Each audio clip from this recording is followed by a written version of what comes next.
So good afternoon and welcome. On behalf of the New Jersey Economic Development Authority, I'd like to thank you for joining us today for the third of 3 listening sessions on the Emerge program.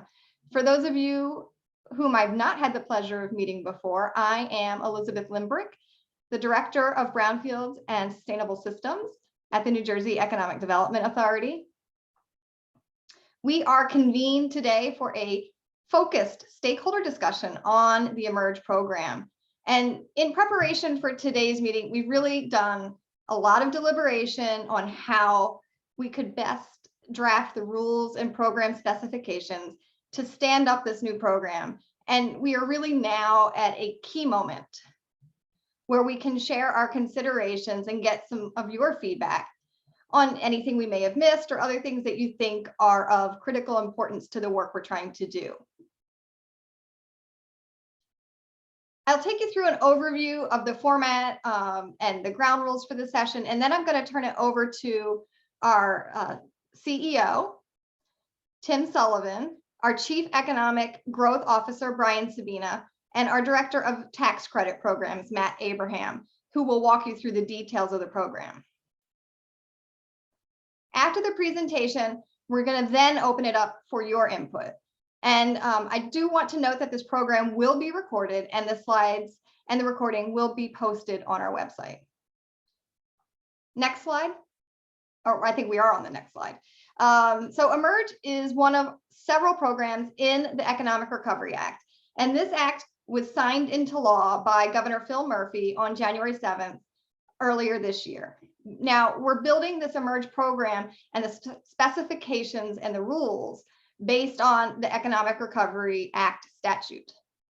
So today's session is a continuation of the process that gets us to rule completion.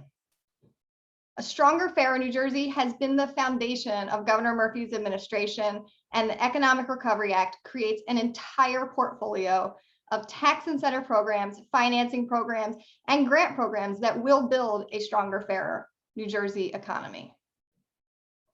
The Economic Recovery Act is both a broad-based recovery bill and a reform bill that will better position New Jersey to recover from the economic crisis caused by COVID while remaining true to the New Jersey Economic Development Authority's commitments to transparency and accountability. We have a wealth of information on our website, and it's on this particular slide, njeda.com/Economic Recovery Act. You can learn about any of the programs in the Economic Recovery Act, and we have a convenient portal there as well for you to provide general feedback, and I highly encourage you to visit our website. So please note, today's session is only one step of the consistent points of engagement in our rulemaking and program development process. We're going to have multiple opportunities for engagement. For example, we had the link on the previous slide, and then what we're doing here today is an example of program-specific feedback on Emerge. And again, this is the third of 3 sessions. And today we're going to take a deep dive looking at the attributes and definitions for the Emerge program. Under the leadership of Governor Murphy and our CEO, Tim Sullivan, we are committed to transparency, equity, and faithful stewardship of taxpayer dollars. And we welcome constructive input from all New Jerseyans as we work through the process of implementing the programs under the Economic Recovery Act. Again, this afternoon's session is a program-specific session on the Emerge program. Under Governor Murphy's Executive Order number 63, or EO 63, as we affectionately call it, we are deepening and strengthening our efforts to engage with stakeholders and the community at large. And this is not just something we're doing at EDA, but something you will see throughout the Murphy administration. We're providing multiple opportunities for groups and stakeholders to provide meaningful input and to engage with us in crafting the rules and standing up the Emerge program. Again, we really do welcome constructive input on how to ensure these new programs created through the Economic Recovery Act are structured and administered in a manner that drives opportunities for all residents and communities. You can see we have 2 hours reserved for this session. The first part will be about 45 minutes of presentations from us at EDA, and then we're going to open it up to you for public input. So we're reserving about 75 to 90 minutes strictly for public input. So if you have items that you want to raise, you certainly will be given the time to do so. Now, as shown on this slide, we've made it easy to submit written feedback on the eMERGE program.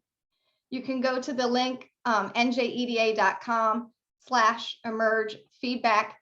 As I mentioned earlier, this session is being recorded, and you may notice that we have a little red dot at the top of the screen showing that we are in fact recording this.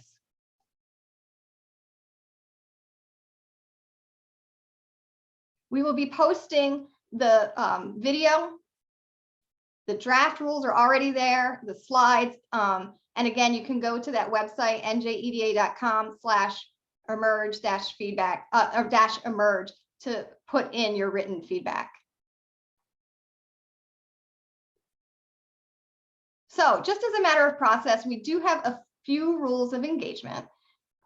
Feedback can be submitted verbally, again, by raising your hand.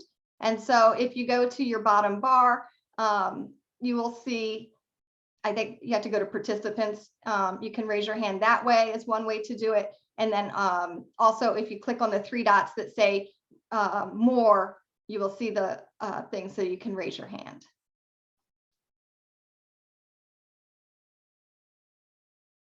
Now, we're going to take comments in the order that the hands are raised, but bear in mind, we will go through the entire presentation before we open it up for public input. At that time, I'm going to call on each person with their hand raised in the order that they raised their hand, and then we will be unmuting your microphone and you can make your statement. In order to ensure we have time for everyone's voice to be heard, you will have 3 minutes to speak, and please keep your comments to matters pertaining to the Economic Recovery Act of 2020, the eMERGE program, or the draft rules. Each member of the public will have 1 opportunity to provide comments, but then if time remains at the end of the session, we will reopen the opportunity for additional remarks. We're very focused on seeking your input in the session, and we want to hear your thoughts. So this is not meant to be a dialogue with NJEDA staff. However, if you do have basic questions or you're seeking clarification of a speaker's input, we may be able to respond to that. But again, we're really focused on hearing what you have to say. Please treat everyone with respect. Speakers and members of the public should at all times maintain proper decorum and provide the remarks in a civil manner. You can use the Q&A feature. However, those questions will not be read aloud, but we will have a transcript of that on record. Again, each member of the public that wishes to speak should use that raise hand feature. So just reinforcing, we are recording this meeting, and we want you to be aware that that recording has actually begun. If you speak on the record, it's your consent that you support being recorded.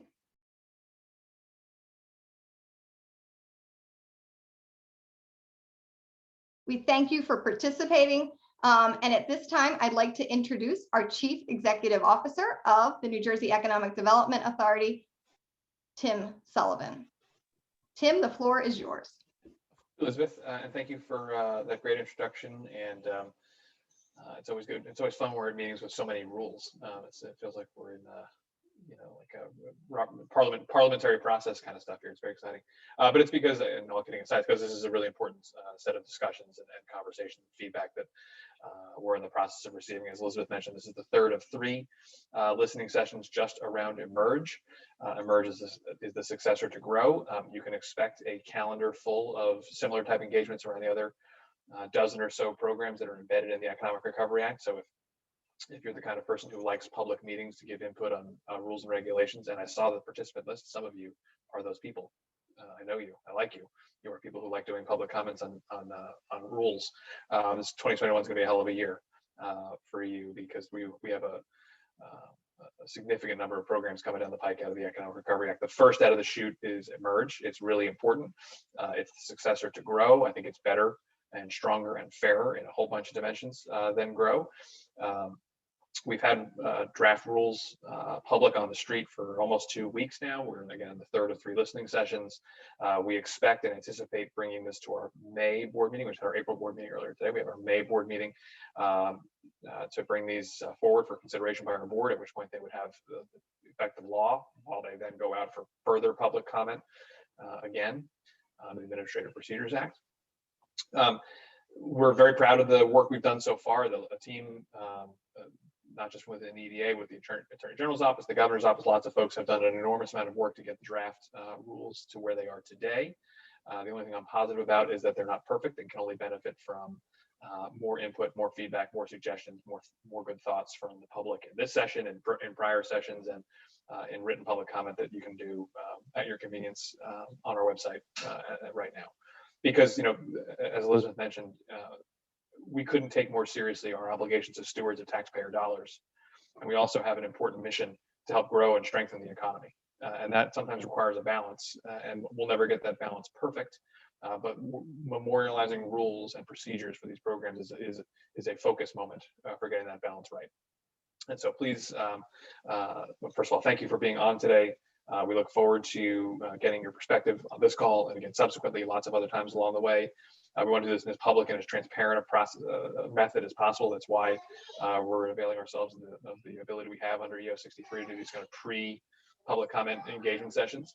And we're really appreciative of your time, your engagement, and most importantly, your good thoughts. And then we will look forward to getting into the discussion, sharing a little bit what's in the proposal, and then most importantly, getting your feedback. So with that, I'm going to hand it to my colleague, Brian Sabina, who's going to walk through kind of a Reader's Digest version of what's in the 60-something page document that is the rules, and get into the good discussion and listening that we came here to do. So thank you all for being on. Thanks for your participation. And Brian, over to you. Hey, thanks, Tim, and thanks, Elizabeth, for the great intro. As Tim said, this is really just some highlights of the rules, proposed rules. A full version of the rules can be found on the Economic Recovery Act Transparency website that Elizabeth mentioned. If you go there and you kind of click give more additional program specific feedback, you'll be brought to a site that allows you to give additional program specific feedback, and you can there download this presentation. You can download a full copy of the rules. The rules include some early kind of context setting material, a whole list of the actual text that we're proposing, and then a whole list of proposed industry definitions. Those industry definitions would not technically be part of the rules. They would be part of our internal EDA policies, but we're also seeking feedback on that area as well. For those who are less familiar with exactly what's in the Economic Recovery Act or the regulatory process, you may know that there's some things that we can change. Might not say change. There's some things we cannot change that are written into the statute that are kind of fixed, and then there are some things that we have some discretion or some ability, or where the law was quiet, where we can add clarity in the regs, in the rules. Anything that's highlighted in these slides ahead in light green is something where we have some discretion and flexibility. We've used that discretion and flexibility to provide clarity or to provide more specificity within the regs. Anything that's not highlighted in green is actually written into the law. So we have limited flexibility to address those items. We can kind of jump into it in terms of what we'll cover today. First, just we talked about this a little bit. What is Emerge? It is one of the 15 programs in the Economic Recovery Act. It is successor to the GROW program, as Tim mentioned. What does that mean? It means it's a jobs-based tax credit program, and we have a lot of different tools in the Economic Recovery Act. This is clearly one of the signature premier tools, but it is a very specific tool. We have other tools that are for kind of Main Street development, other tools that are meant for more smaller innovation companies. We have other tools that are meant for gap-based financing for real estate projects. This is a grow jobs and grow capital investment in physical space type of program. Those awards are like GROW, sized on a per job basis. And unlike GROW, this program focuses very heavily on job creation, so new jobs, and then also has some focus on very large retention projects, between 500 or 1,000 plus jobs. Some of the other themes that you'll hear in addition to kind of focusing on new jobs, one, the program has a geographic lens where we focus on creating incentives to invest in the communities with the greatest level of distress or in the greatest need of redevelopment. We have a whole policy lens around investing in priority sectors that we think New Jersey is one strong in today, but can continue to be strong in the future. And these are sectors that will bring dollars into our economy and help fuel the vibrancy of our communities and other industries. One of the themes we'll talk about is around increasing flexibility, especially for small businesses. One of the perhaps reasonable critiques of the GROW program was that it didn't really work well for a high growth company. Even if they were going to grow a lot of jobs, GROW required clarity about exactly when those jobs are coming and where and in what form. So this program provides more flexibility for very high growth companies. We can move on to the next slide. This program will be around at least for 6.5, 7 years. For those who are following the broader Economic Recovery Act, you will know that the program is capped overall at $1.1 billion over 6 years. And that cap is combined. It's the New Jersey Aspire program, which is our more traditional real estate gap-based financing program, and the Emerge program are kind of clumped together. There is an option to roll over any unused cap into a 7th year. So that kind of, we look at almost a 7-year program lifespan for this Emerge program. Also within the caps, there's some splits based on North Jersey and South Jersey. And North and South are defined in the law. It's not that we at EDA don't love Central Jersey. We're firm believers. However, the law helps define geography in a certain way. And you'll hear us use that same North-South methodology a couple times in the slides ahead. As we mentioned, jobs are capped. Awards are capped per job, not just on the program level, but per job. And those caps range from $3,000 to $8,000 per job per year, based on the project's location and other factors such as the net benefit to the state. And we'll get into more about that. When a company gets awarded, they get awarded an amount per job per year times the number of years. And the maximum number of years that they can get awards for is up to 7, although that can be less if a company wants to commit to less or is only asking for less.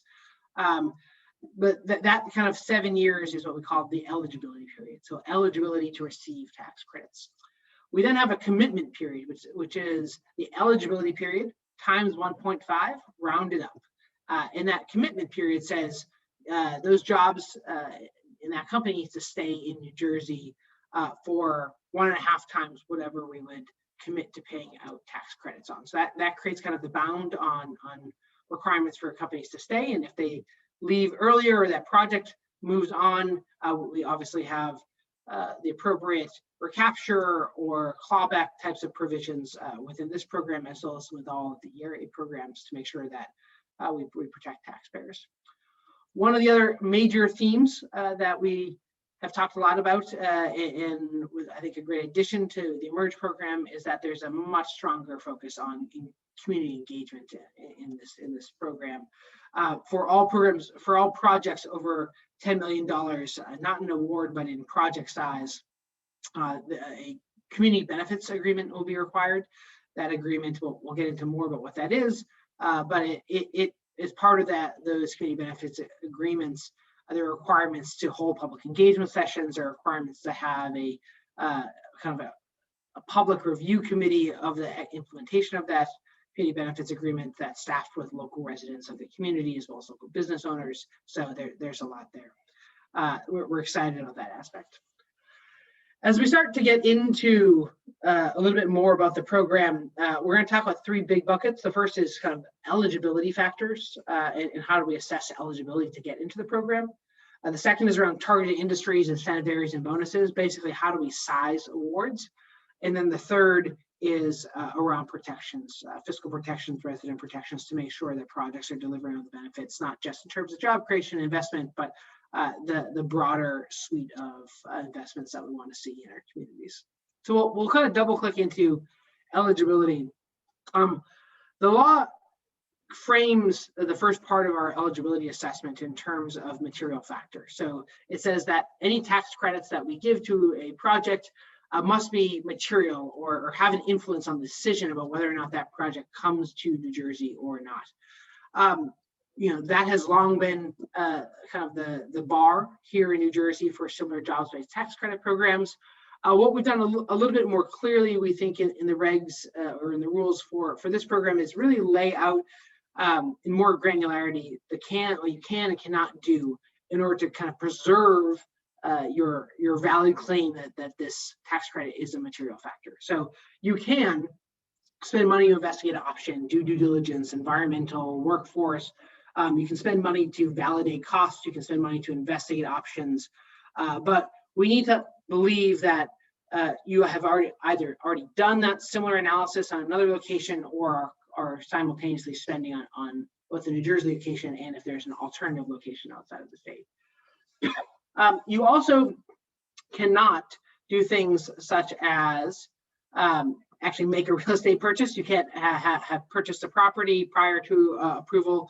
You cannot enter into a letter of intent unless there is a non-penalty based or a penalty-free contingency that lets the company get out of that lease or that letter of intent without any, if they don't get the tax credits. So we've tried to provide some more clarity there. I know a lot of companies have been asking for this. We can move on to the next slide. The second thing that material factor assessment requires is that we do what the law says is an economic analysis across alternative sites. We will typically refer to that as our cost benefit analysis. It allows us to compare what cost does a company face in New Jersey compared to an alternative location. What we've done in the regs and the rules this time is really try to provide more clarity around what goes into that analysis so that companies can have an understanding of that. So things like size, location, cost per square foot, one-time upfront costs can go into that, and then as well as ongoing costs. And in the rules, as you kind of go through them, you'll see that we've included both what can be included as well as certain explicit exceptions. So things that we know we will not allow. And we've tried to make that as clear as possible. One of the other things that is clear in the law and that we've tried to do and are excited to be able to embody this in the rules is that we really want to have apples to apples comparisons as we do these cost benefit assessments across multiple sites. So that means things like creating some clear approaches to standardizing when one facility is owned and another facility may be leased. Includes using kind of standardized discount rates, standardized methodologies for doing some of these calculations. It also includes standardizing costs across quality levels. So if a company is coming in and saying, hey, I'm considering Class A office space in New Jersey, and I'm considering Class B office space in Amarillo, Texas. Nothing against Amarillo, if any of you are from there, but yeah, we need to adjust for both for the quality of that space, A versus B, as well as size and some of the other factors that we might want to consider. So we'll try to create apples to apples comparisons to get a more accurate reflection of the cost benefit of coming to New Jersey versus other places. As part of our assessment, we also have the ability, the law allows us to seek additional information from companies in case there's a close call here. We really are trying to assess whether we believe there is a material factor. And those may be asking about things such as proximity to customers or proximity to key infrastructure like the port, linkages to one's supply chain or linkages to research centers that are critical. So we can look at a variety of additional factors if we think this is a close call for the state. We can go to the next slide. One of the topics that is interesting is that we are allowed to designate some projects as mega projects. It's a concept that was also in GROW, but has been ported here, and the law instructs EDA to determine some thresholds for how we would look at what is a mega project versus what's a regular project. we've identified, similar to some past thresholds, that to be a mega project, a project would have to bring at least 500 new full-time jobs, and the law is specific that these have to be new jobs and can't be retained jobs.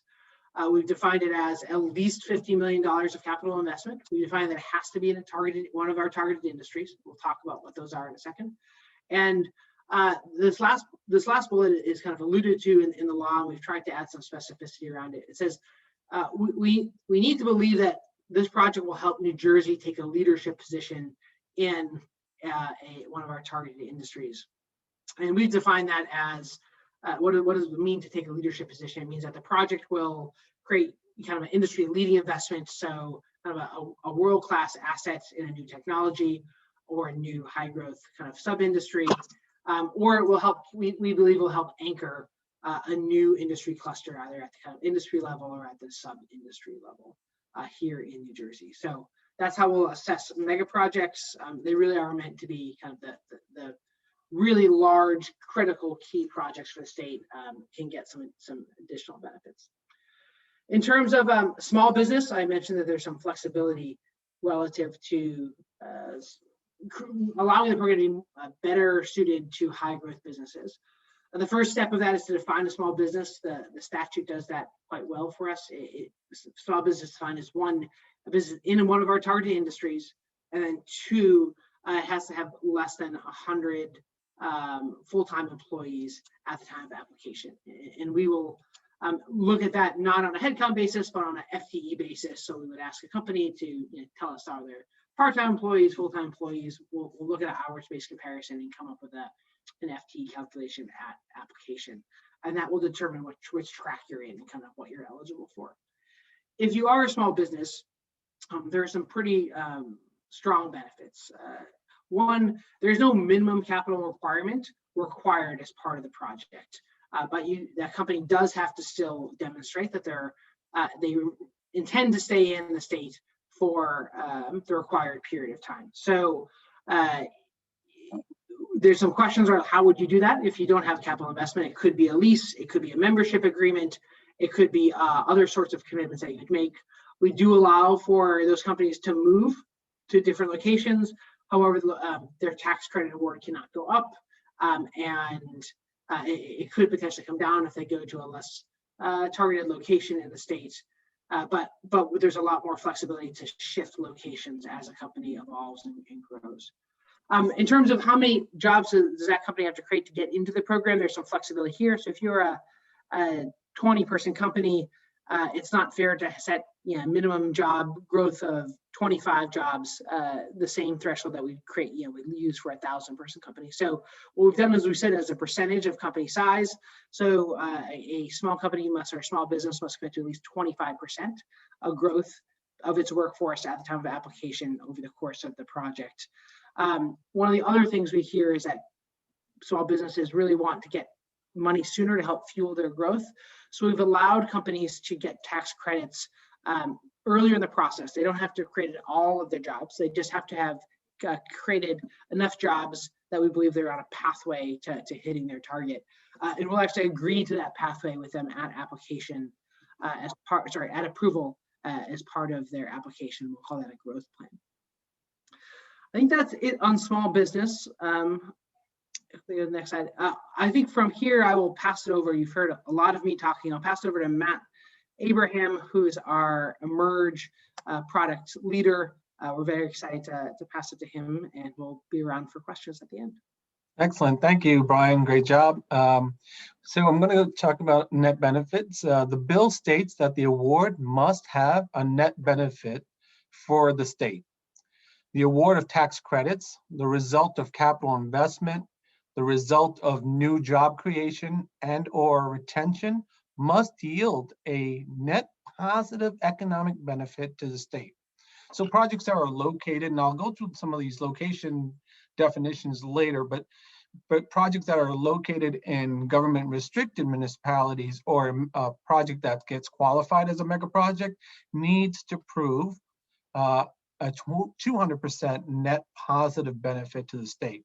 For projects that are located in distressed municipalities or transit hub municipalities, we have a requirement of 300% net positive benefit to the state. And for all other eligible areas, it's 400% for the net positive benefit to the state. Next slide. So how do we measure this? So the proposed policy for testing is using a program model called Implant. That helps us with our analysis and data set. In that, we will add construction benefits for direct, indirect, as well as induced tax revenue at the state level. For ongoing benefits, we'll use, again, direct and indirect revenues, again, at the state level. The bill also requires us to look at regional multipliers. So we do have one regional multiplier for South Jersey and one for North Jersey. For those that live in Central Jersey, the Central Jersey kind of gets split between the North and the South. The local benefit only will be included if and when they benefit the state, and the applicant has to show proof or evidence of it. The net benefit model will use a 2% inflation rate, and currently it will use a 10% discount rate when we're testing. Next slide. So what are the job minimum requirements? For new jobs and businesses that are primarily engaged in a targeted industry, the minimum is 25 net new full-time jobs to the state of New Jersey. And for any other business, the minimum is 35 net new full-time jobs. For retained jobs in a qualified incentive tract or government restricted municipality, we are looking at 500 retained full-time jobs. For all other location, it's 1,000 or more retained full-time jobs. As Brian mentioned, we are trying to gear this program, or the bill gears this program for focusing in on more of the new jobs than and some of those significantly large retention jobs. All jobs must stay above the statewide baseline of jobs. So if you're already in existence here with other operations in New Jersey, there's a baseline of your employee count, and all new would be above that. At minimum, you must offer health benefits under the authorized health benefits plan, and must pay no less than $15 per hour or 120% of the minimum wages. Again, this is to really drive home the fairer, stronger, balanced approach when looking at salaries. Next slide. So what's the minimum capital investment that would be required? We've broke this out in industrial space, warehouse, logistics, or R&D, and office space. So for those that are in the industrial, warehouse, logistics, or R&D, and it's a rehab, it's an improvement, a fit out, or retro, the minimum capital investment required is $20 per square foot that the applicant, the company, would have to spend. If it's a new construction, we require at least a minimum of $60 per square foot for the space that they're going to occupy. For office space, for rehab, improvement, fit out, or retro fit, we look at $40 per square foot for the office space. And for new construction for office space, we are looking at $120 per square foot. If you're unable to meet these requirements, but let's say you fall short a little bit on your capital investment, the program has a feature which the old program did not, which is where you can actually put in the difference into our a recovery infrastructure fund, which was created to provide that capital investment alternative that would benefit the local municipality that the company would be occupying.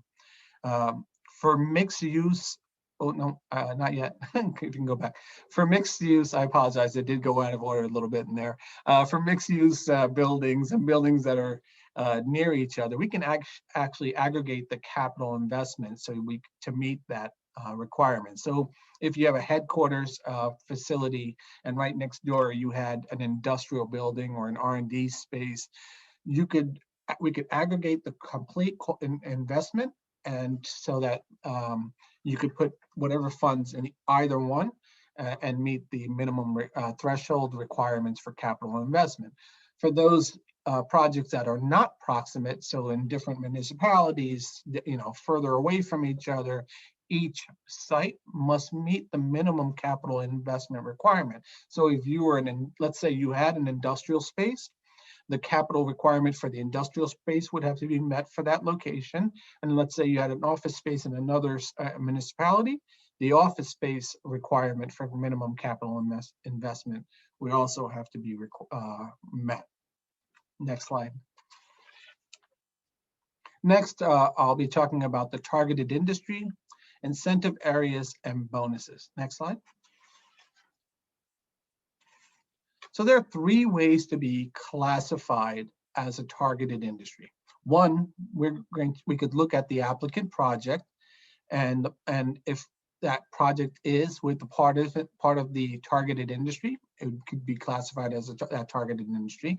We'll look at we could look at the core business to define if it's going to be in a targeted industry. Three, we can actually look at the parent company of the business and be able to determine whether it's in a targeted industry.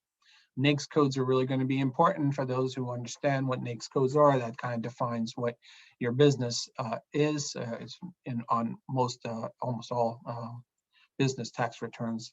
So if you don't know what your NAICS code is, you could look it up there. Some of the targeted industries that are listed here, we have a much broader, not much broader, more defined explanation of some of these targeted industries. So I do encourage you all to go to our website to be able to look at each of them, but we are looking at advanced transportation and logistics. We're looking at companies that are clean energy, life science, information and high tech, finance, and insurance. We're looking at non-retail, food and beverage businesses, including food innovation. So this program is not geared for a retail space or point of sales locations. We do have other programs that we try to assist you with, but for this program, you would not be eligible if you were a retail space, if you were a point of sale space, kind of like a dentist office and such. So I do again encourage you to review the draft rules for the full definitions of all our targeted industries. Next slide. So I mentioned earlier that I was going to break down some of the incentive areas and the geographic location. So the Emerge program actually focuses in on providing the higher award amounts within targeted communities with the greatest level of need. So here, under government restricted municipality, we're looking at the cities like Atlantic City, Patterson, or Trenton, and the base award for that is $4,000 per new job per year. And the maximum, because you can get some bonuses with this program, the maximum is $8,000 per job per year. That's the same for mega project. And for enhanced areas, and enhanced areas are Camden, East Orange, Elizabeth, Hoboken, Jersey City, Newark, New Brunswick, Passaic, Paulsboro, and Salem. The base award is $3,500 per new job per year. And the max award with all bonuses is $6,000.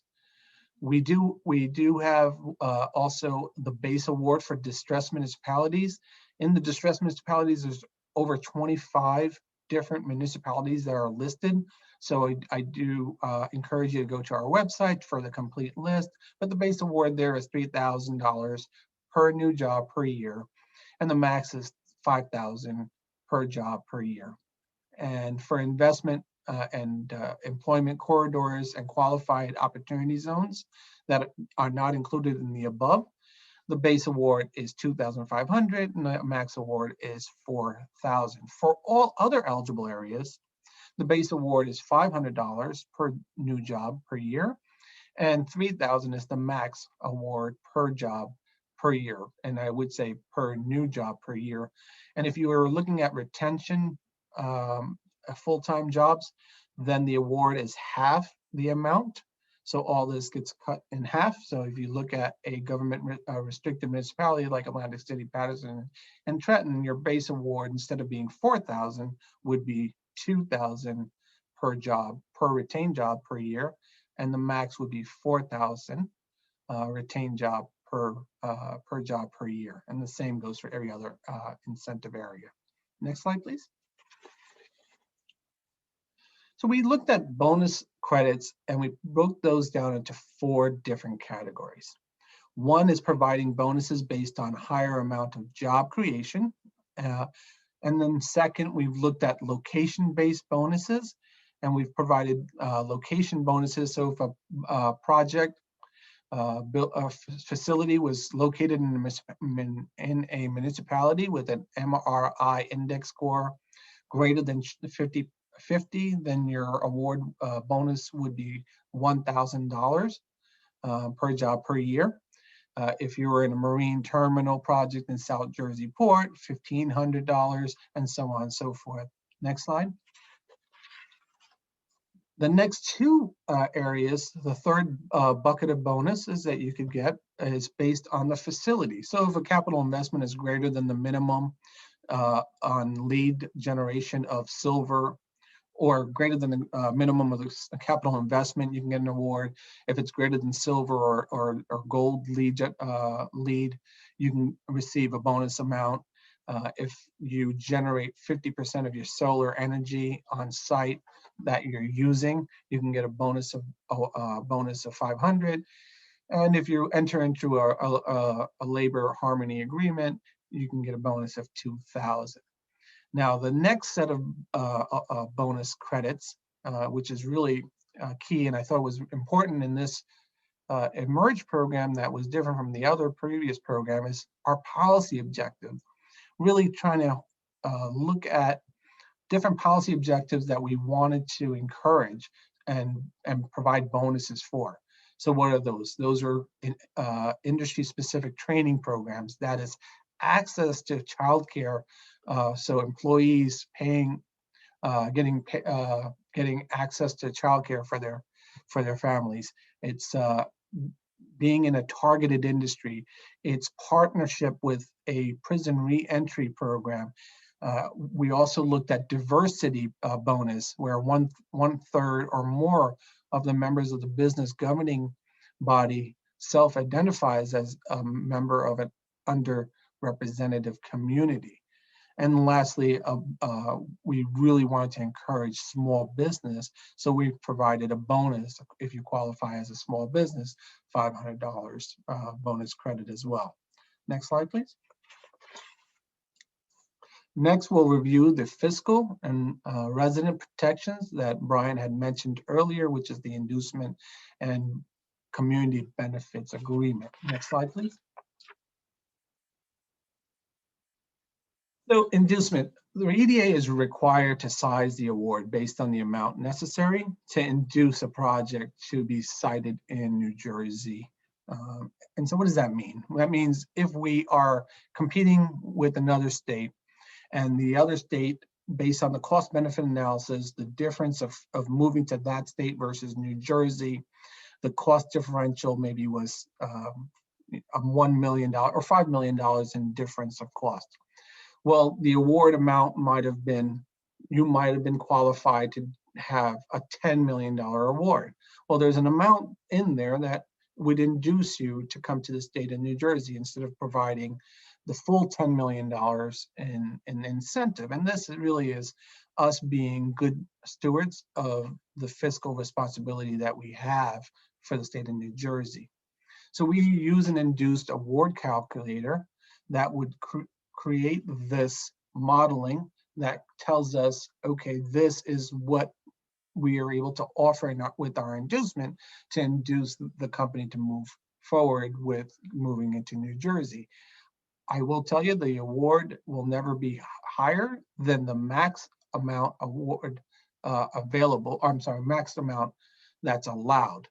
So if you were allowed $10 million as an example in the award calculation, but the inducement is would be less than that. And how do we look at this. We want to standardize this methodology across for every award so that it was fair and it took away some of the objectiveness to it by providing a qualitative scaling factor on the award size. Percentage calculated award would be at max amount of 100% using factors like the size of the net benefit. Is the net benefit so much greater for New Jersey than the award? Well, that should be weighed accordingly. That should be within our assessment. Is what the gap is between the New Jersey and the competing state. The type of location, high priority location is key for us versus a low priority location. The opportunities for the state to capture a leadership in a targeted industry, try to attract new growth sectors and industries to move to New Jersey to be an active player and even maybe create a center within New Jersey. There are other considerations that we'll also look at, which really comes down to our public policy objectives. Next slide. So this is really exciting because community benefits agreement, as Brian mentioned, and I think Tim had spoke about it as well, and with regards to getting the involvement of the local municipality with all these awards. And the program has requirements for projects with total cost of $10 million or more will need to enter into a community benefits agreement with the authority and the chief executive of the municipality for each incentive municipality location. So if you were approved for an award and let's say for 2 different buildings in 2 different locations in New Jersey, and the project costs were over 10 million for each of those locations, you would have to have a community benefit agreement for those 2 different municipalities. The municipality has the ability to ask the county to negotiate the agreement, and both the municipality or the county has to set up at least 1 community engagement session. And this is imperative because we want the local residents to be able to speak out, to be able to weigh in on the businesses that are moving into their communities. So this was a big lift that we championed in this bill.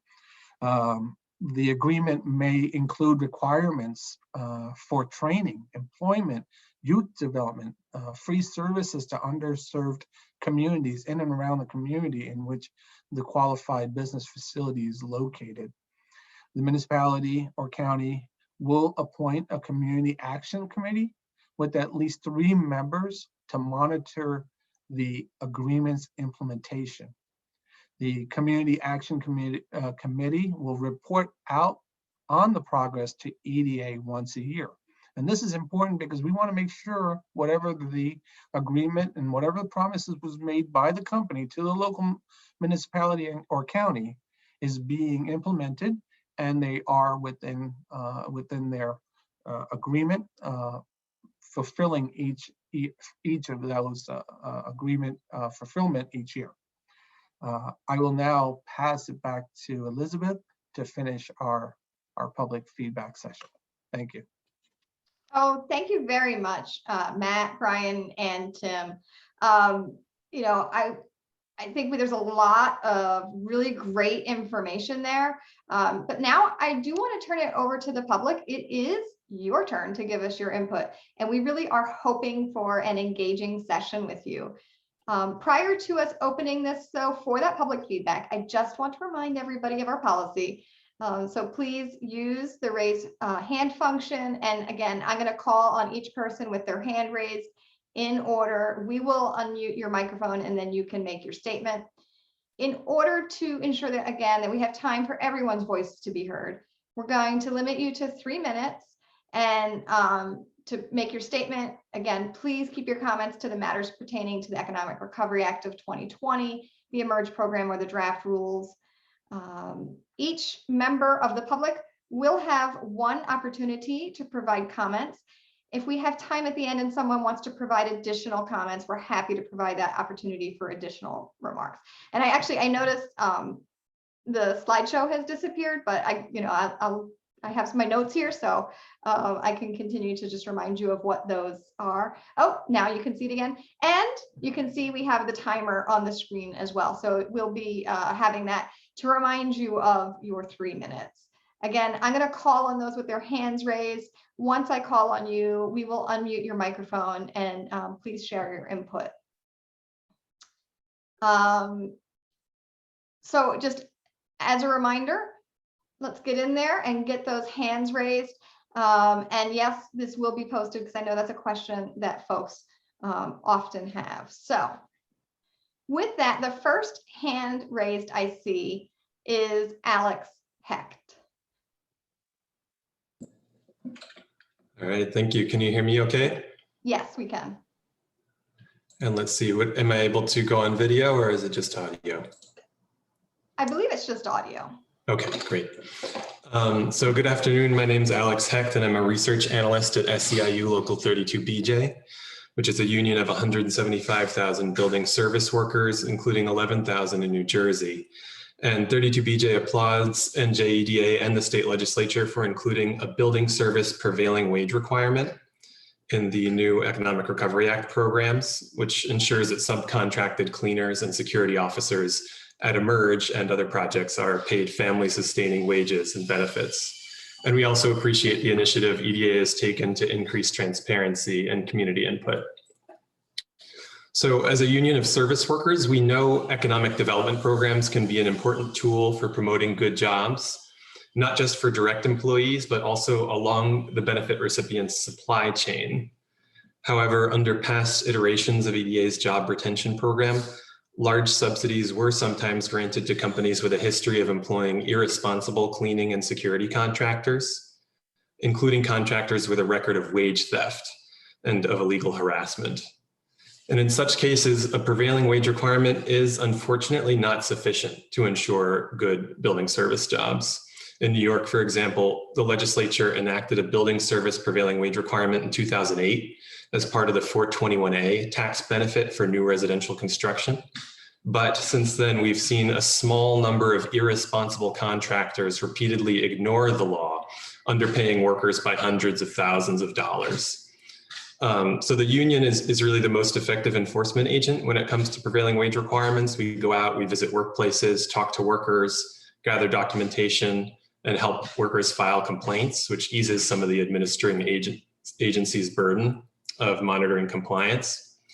But again, what we found in New York is despite filing multiple complaints and reaching some significant settlements, we continue to encounter the same few repeat offenders, irresponsible contractors. And these violations could have been easily avoided had the benefit recipient simply hired a responsible contractor to staff the buildings.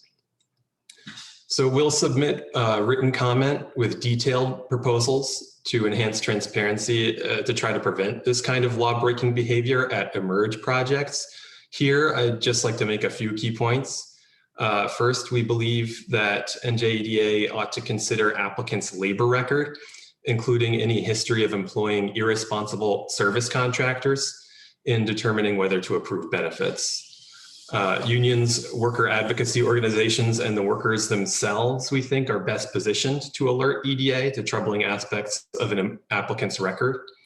In other words, EDA will only be as informed as community members regarding the applicant. And we believe this means that there should be ample public notice in advance of board meetings at which an application will be reviewed. Notice that includes disclosure of the companies or individuals with an ownership interest in the applicant entity, along with other significant project details. Again, we'll submit written comment with more detail, and thank you very much for your time. Thank you very much. Those were very thoughtful comments, and we do look forward to getting your written comments as well. The next hand I see raised is Bill O'Day. I believe this is the Honorable Bill O'Day. Hello. Hello, we can hear you. I don't know how honorable I am, but I appreciate that. Yeah, a lot of my couple of comments and then a bunch of questions that I didn't want to put in the Q&A because I didn't want to get a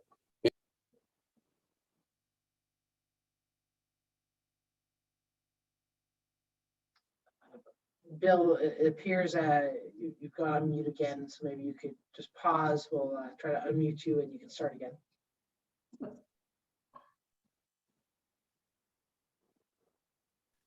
Bill, it should be coming up, asked to unmute, and should be able to hit Can you hear me okay. now? Can you hear me now? Yeah, Yeah. yeah, start again. All right, so yeah, my first comment is that awardees, there should be some type of a process that you review the location they're moving into.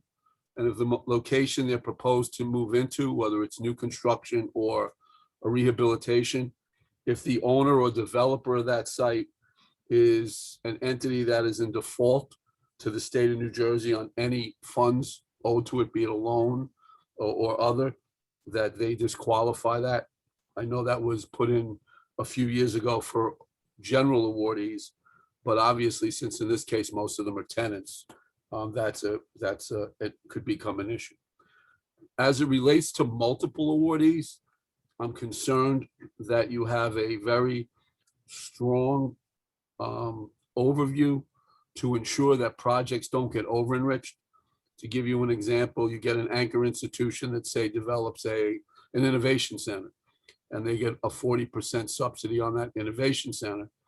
And then their tenants come in, and if they're located in one of the cities or a mega, they get a max award of up to $6,000 or $8,000 per employee. My concern is that if someone doesn't look at those together, because they're not going to happen at the same time necessarily, we could be over-enriching that project. So safeguards are needed in that.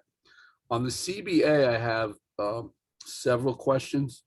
Will the EDA and the city municipality both have to approve and be signatories to the CBA? Will the community engagement meeting require a written public notice so all members of the public are aware of it? Will the local governing body have to pass a resolution authorizing the execution of the CBA? How will the CBA be enforced? Are there penalties? And will those penalties include a total forfeiture of the award going forward, as well as a recovery going backwards if they fail to comply in any way, shape, and form with it? And lastly, to what degree will you assess the impact on an award to the properties that may be vacated by it? I cite in the past GROW program, Goya and Panasonic. In one case, they moved less than a half a mile. In the other case, they moved, I think, less than 5 miles. But in both cases, large vacant buildings were left as a result of that. And I think that someone needs to look as part of the overall program, what happens to those buildings, and can those buildings be the first option before these new buildings are looked at? That's all that I have. Thank you. Hey, Elizabeth, I'm happy to jump in and clarify where some information that on questions that Bill asked can be found. One, noted on kind of the review location disqualification if a landlord is in default. We'll certainly take that under consideration. As it relates to multiple awardees, I know you referenced kind of nesting multiple programs together. The scope of this award is this session is emerged, but we know that the governor and Tim and others will talk about. We want stacked wins. We think that's a good thing, but we have to be careful. Per Mr. O'Day's question, factors that are involved in the anchor or aspire programs. There are kind of look backs that will say, we provide gap financing based upon a pro forma that looks forward. If those predictions are off in a good way, right? If the project is much more successful than originally anticipated, the state does have the ability to recoup or kind of claw back some of those tax credits on that side of the program. On the emerge side of the program, I think it is inherent in the cost benefit analysis. So presumably, if the state has come in and helped subsidize a program, to build a facility, that facility's rental rates will be lower than they would have otherwise been, and that will get factored into the cost benefit analysis. So I think that it's a point taken, but we'll have to look at the protections that are across a number of the different programs, but certainly on our mind. Relative to the CBAs, just I think these are a number of clarifying questions. So yes, it's the municipality and the company and the EDA who signs the CBA. There is indeed requirements for written public notice as per the Open Public Meetings Act for the public engagement session.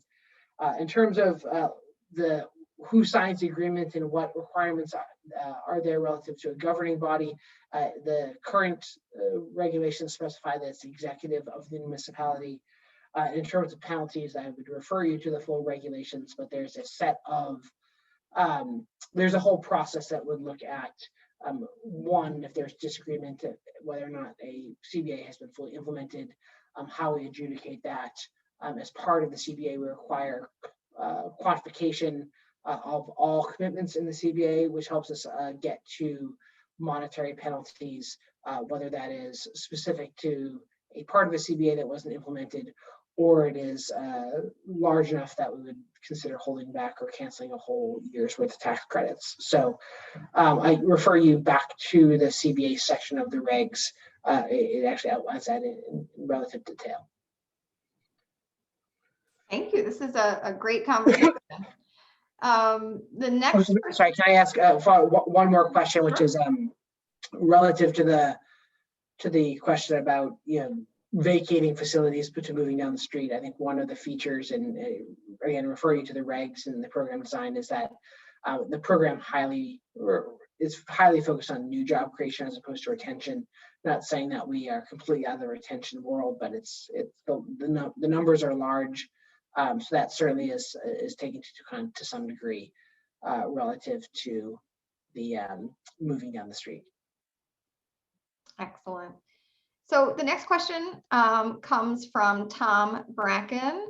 Tom, will be unmuting you and you can ask your question.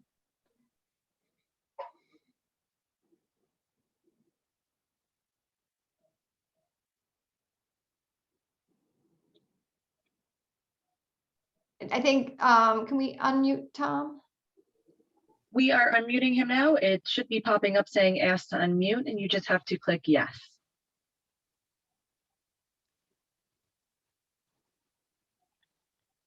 Can you hear me? Yes.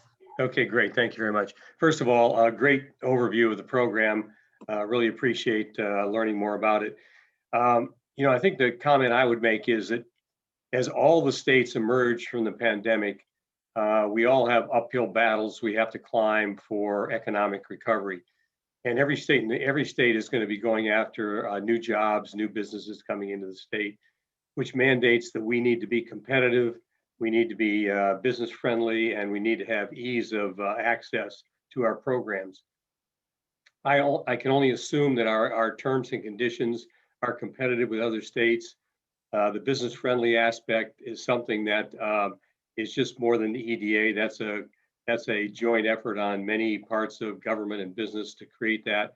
But the question I have, or the comment I have, is that the ease of entry to this program, I watched and listened to the overview today. It just seems like a very convoluted, a difficult process to navigate, to find out if you comply, if you can apply, where you can apply, how much you get. There's just a lot of different things involved in applying. And I'm wondering if we have looked at other states to see if their ease of entry to this application process is any different than ours, and if my assumption that ours is difficult is going to be addressed if we find that we are not as easily accessible as other states. So those are my comments, and I'll turn it back to Brian if you want to give a reply to that. Yeah, thank you, Tom, for your comments. Thoughtful as always, and we appreciate the partnership of the chamber as we look to grow our economy coming out of, or through the back end, and then coming out of the pandemic and the resulting economic impacts. I think as a point of clarification, agree with you. There are a lot of learnings that I will say that have been built into this program at the statute level, which creates complexity. I fundamentally believe that our job as the EDA's implementing agency for these programs is to help make that complexity easier to understand, easier to interpret, easier to understand, giving applicants the right information at the right times to help guide them along this path.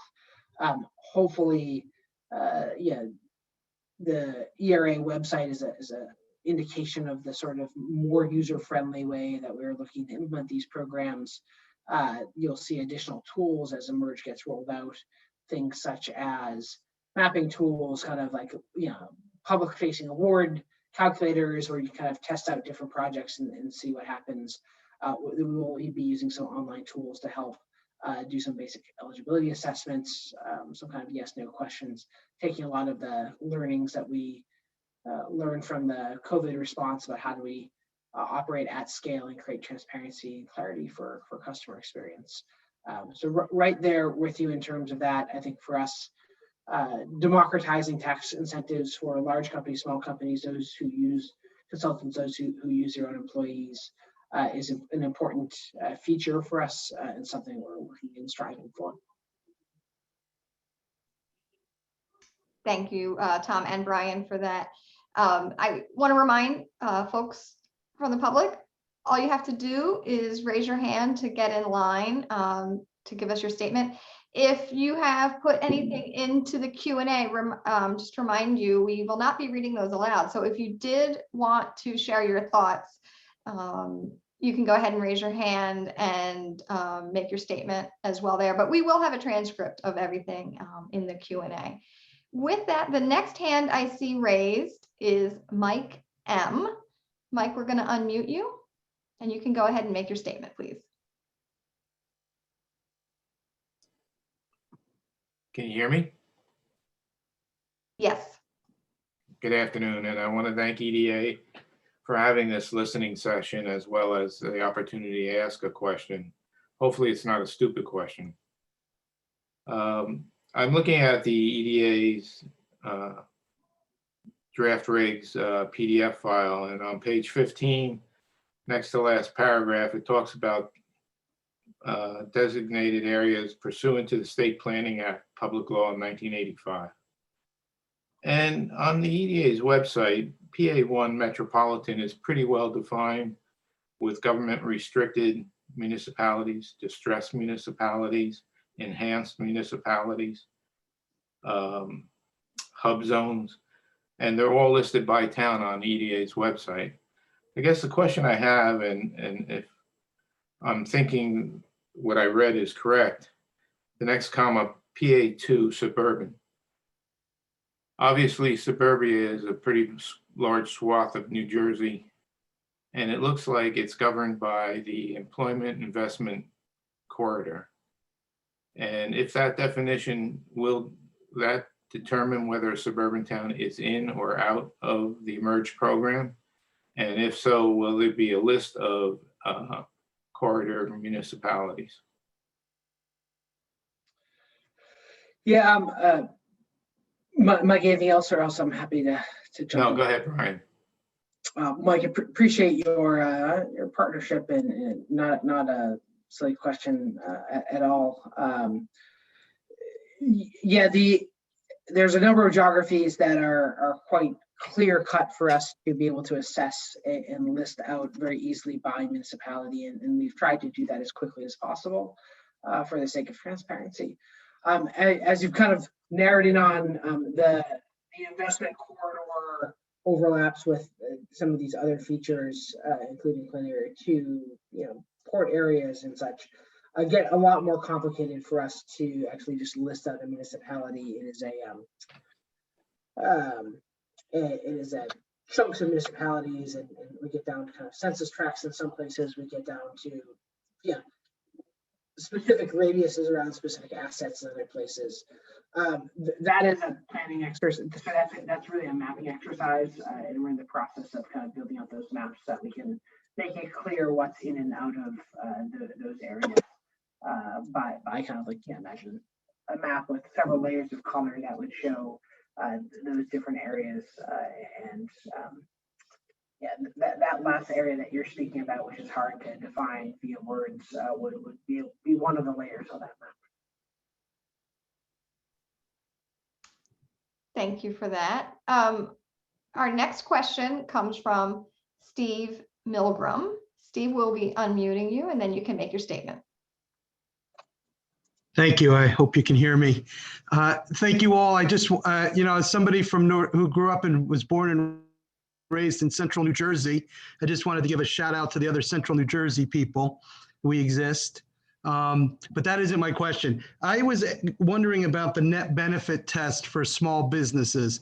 Will it be the same as for larger businesses? If so, I'd like, my comment is to think about maybe trying to lower that number for small businesses. And that's really my question. Thank you. So yes, thanks for a great question, and thanks for your partnership, Steve. I appreciate everybody at the back. We are sure you're getting lots of questions or similar questions from the public on some of these new programs.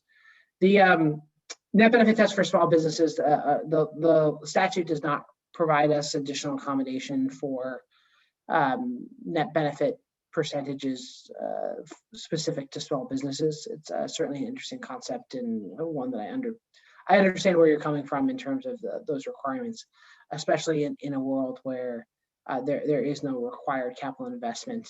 The net benefit to the state might be a largely limiting factor for size of awards.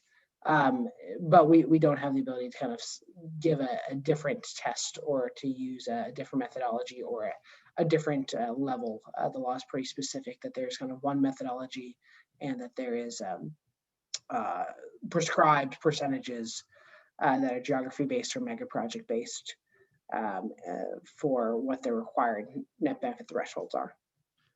Well, thank you, Brian. Thank you all for what you do, and look forward to a positive future here. Thanks. Thanks, Steve. Thank you. So right now I don't see any additional hands raised, but I'm going to give it a minute. And I did want to remind folks that, again, if you put something in the Q&A, but you would like to make a statement, you can go ahead and raise your hand, and we'll give you an opportunity to do that. We did mention earlier as well that if time permitted, we could go back and have people make additional comments, because we are limiting you to the 3 minutes, and it seems that we will have additional time. So with that said, I do see a few more hands that have come up. So next up is Keith Schneider.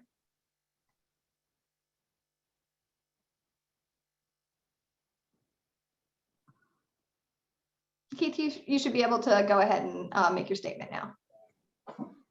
Good afternoon. So my question is more about timing and just trying to understand, there's still some time for you guys to work things out on your end. And what sort of timing should we expect for the process, the due diligence, and the team to take on? Because I would imagine there'll be an onslaught from the beginning. But I mean, we're in a situation where, we're looking 1 year down the road of moving to a new premises, and we're doing our work now, but not sure if this is something that you're going to be able to accomplish in the next 90 days or 120 days, or whether it's going to be longer. So just small business with lots of upside question. And we are currently being chased by other states. So of course, that they're not really going to work with the New Jersey timing, but we're rooted in Jersey. That's all. I only used a minute. Keith, first, thanks for being located here in New Jersey and for resisting all of those unwanted, unsolicited outreaches by those other states. We appreciate everything you do and the jobs you create and the commitment you have to our state. In terms of timelines for this program, it's actually a great piece of feedback. We may want to add that to this presentation for our team who's listening. We have committed, as indicated on the ERA website, that this program is targeted to go to our May board A period of time after that is the governor veto period. And after that governor veto period, it's about 10 business days after that, we generally can start to operationalize a program. We fully intend to have a version of the application open under immediately effective regulations or special adoption regulations by end of May, early June. Folks are welcome to apply at that point. And then we will also simultaneously be going through the kind of the formal APA, Administrative Procedures Act review process, regulatory review process, and formal comment period during that time. So we will kind of take a dual path after NJEDA's May board meeting. In terms of staffing capacity and kind of our cycle times after that application is open, historically it's been anywhere from 1 to, we'll call it 4 months or so to kind of really review, work with the applicant, and get a project ready and right to go and be assessed by our board. We'd certainly hope that we'd be on the earlier, the shorter times frame of that. By the time the program is fully up and running, there may be some learning curve towards the beginning. But if you're looking at making a decision for a move in a year from now, I think we're in okay situation. I would refer everyone who's interested in applying early. There is an expression of interest form on the ERA website right now, specifically for folks who are interested in ERG applications or emerge applications. Please do go there, put in some information, and we'll have a member of our team reach out to you and start having a more specific conversation about your project context. Terrific. Next question is from Chrissy Butas. I hope I got your last name right. You can go ahead and make your statement. Sorry, Elizabeth. Actually, it's Chris Emiholtz from NJBIA. I think I was on a Zoom with Christy and sharing hers, so apologize. But thank you, Brian. Thank you, Elizabeth. Thank you, Tim, for the great information. There's a lot of great stuff in here. The ability for this to be a transformative tool for our economy is definitely there, and we're excited about that. Did have a question about the remote work changes that we're seeing to our economy. And I think there's some things in these rules that is definitely acknowledging that. And we even saw at the EDA board meeting this morning, just talking about that with the NOL tech transfer stuff. And we appreciate all the flexibility that you do give on that. And with one we see the at the QBF or the associated with the QBF, and that maybe you don't need to always be at the QBF because the associated with, as long as you're in New Jersey. And I think that probably is some acknowledgement of the changing to the workforce and the remote aspects. But then the other thing we see that's a little worrisome, and we're hearing from members about this, is the new law you had to have accommodations to cover half of the workforce, and yet in the rules it seems to go a little beyond statute and said half the workforce, but you also have to go back and cover these other two things based upon who was in the workforce when you applied. And that's something that could be concerning to some. I just wanted to see where you guys are on that need for remote flexibility, understanding that the workforce over the next few years during this merge program might be a little different than it was a couple of years ago. Could you help, before we kind of pause your time and answer your question, could you just clarify that last part, the part that is the statement or question around what is concerning you said in addition to the at or associated with, there's other requirements. Can you just be more specific there? Yeah, so in the, let me pull it up, on page 26, it's D on 26 in the middle of the page. So the statute said a business shall provide and adhere to a plan that demonstrates that the QBF is capable of accommodating more than half of the business's new or retained full-time employees, and as determined by the EDA, and sole discretion by considering square footage. And so that's almost exactly what statute is, but then it says, except that a business shall also satisfy the space requirements in C4 and C5 above if business receiving tax credits for any retained full-time jobs. The above is sort of going backwards and not necessarily acknowledging the remote aspects of the new workforce because of the pandemic, and we don't know what's going to emerge after the pandemic is done. So think there's just a little concern there, and just wanted to see just in general where you guys are in terms of that need for remote flexibility that some businesses might have going forward. So yeah. So thanks to both Chris and Christy and the BIA team. Appreciate everything that you all are doing to represent the small businesses and many of the businesses here in our state, and appreciate everything you're doing to help push and grow the economy and focus on the right issues. Yeah, as you said, the nexus of this legislation, for those of us who are involved early on in the process, there was already reality that the nature of work was evolving. I think that has been accelerated or exacerbated, depending upon how you think about it, due to the COVID pandemic.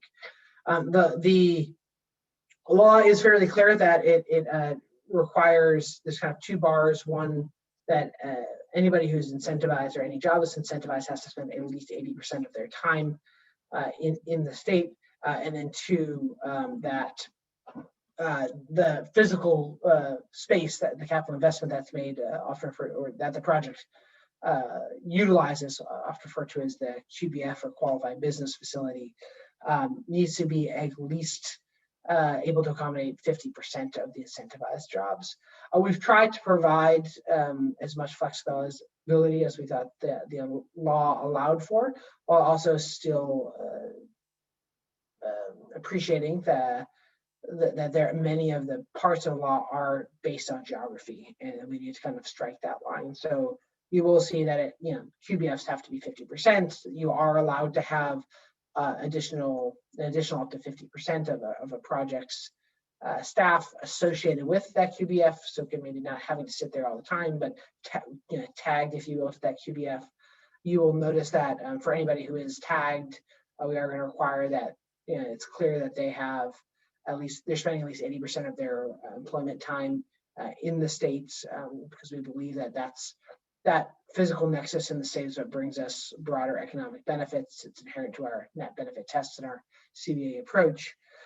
You'll also notice that as we assess bonuses, there's some language in there that says, look, if somebody is not physically at the QBF, it's hard for us to give a bonus to that person if they don't, if a project is in Trenton and they're getting a government restricted municipality bonus, it's hard for us to give a bonus for that job if that job actually doesn't have a seat at that facility. So you'll see some nuance that is added in the regulations there.